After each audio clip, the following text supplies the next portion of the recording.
when I ask my horse to go at a walk, she needs to maintain that walk. Likewise, if I ask her to go to the trot, she doesn't need to go back down to the walk. She doesn't need to go to the canter. She certainly doesn't need to stop. She needs to hold the gait as long as I ask her to. And this is where the difference between lunging and sending comes in. Let me just differentiate those two a little bit.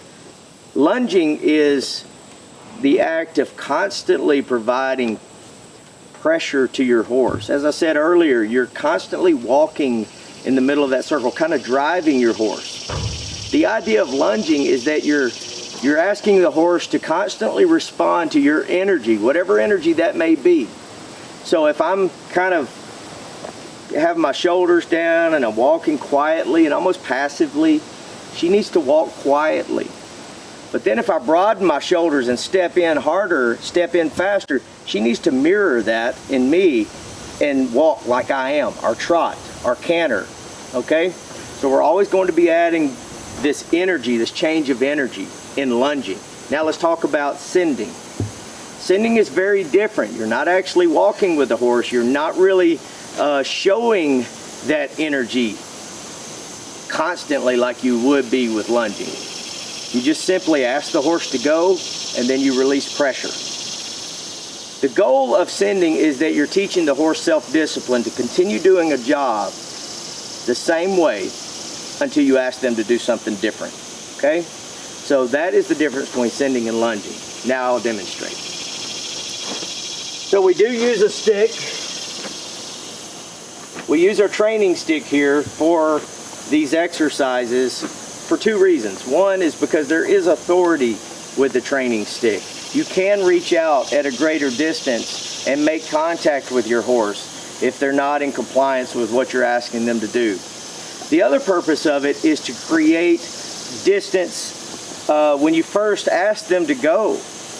When you ask the horse to do the initial stage or the initial step of sending or lunging, they are going to turn their body, and there for a moment, their hindquarters are pretty close to you. So you want to make sure that that hip and that shoulder stays out on the rail away from your space and doesn't come through close by so that you may get kicked, right? So you want to keep them out. The stick does that for you. So we're just going to move Shire around here a little bit, and I'm going to start out, and you'll see that I'm using some of these other exercises or objectives like driving pressure, backing up with driving pressure here to get her back here on the other side of this round pin on the rail so that I can now have the middle of the pin. This is my home, okay? And you know, for beginners, this is a really good way to think about it. You can just draw a circle in the sand and you can think, okay, this is home base for me. This is where I always need to return. I don't have to stay in this circle, but this is where I always want to end up, all right? Now, the other thing about this circle is that the horse is not allowed in the circle. They need to stay outside of the circle. This is your space, not theirs. It's your own personal space, all right? So we have Shire out here on the rail. She's ready to go. Now I'm going to start with my first phase of pressure. I have my stick down in a neutral position. Anytime I raise this stick, it activates, okay? It means something. So if you don't want this stick to mean something, you need to have it down, all right? So we're going to bring our rope in, take some of the slack out of our rope. I'm going to face her, and I'm going to point. Now she responded to the first phase of pressure, okay? So as long as she continues to go, I will continue just to relax. Remember, her three responsibilities are attention, direction, and speed. And right now, she was listening to me. She had the proper direction. And I simply asked her to go out at a quiet walk and to maintain that walk. And so far, she's doing that.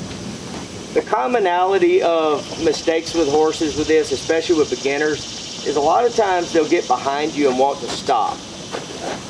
Now, it doesn't mean that your horse is bad or they're trying to get away with anything.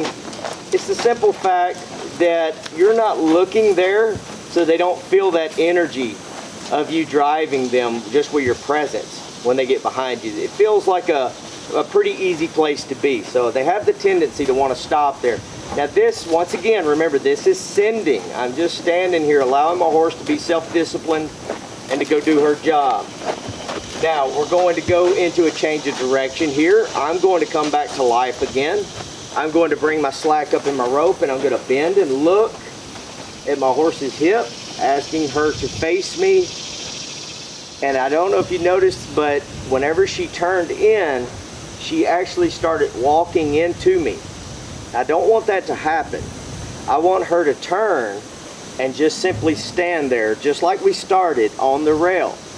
So the way that I fixed that was I went back to my driving pressure, my backing with driving pressure, shook the rope, and that did our halt for us. That stopped the horse for us. At this point, she's a little bit off the rail, coming into the circle, so I'm just gonna I'm gonna back her up, put her back where we want to start.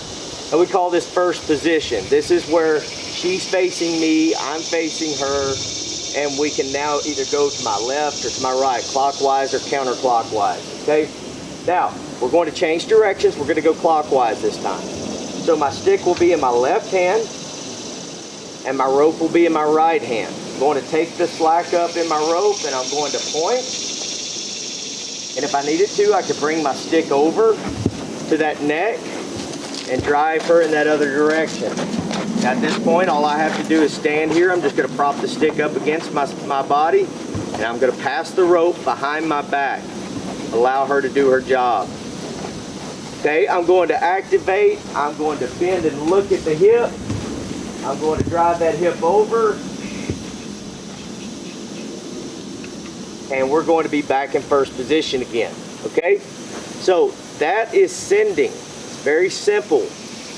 The purpose of sending, when we talk about practical application of sending, it has many jobs. You can exercise your horse before you ride, or even if you don't ride for that day.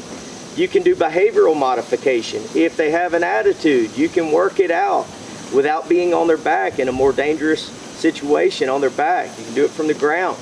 You can teach the horse to go into a trailer. You can teach the horse to go over obstacles or through obstacles they're afraid of.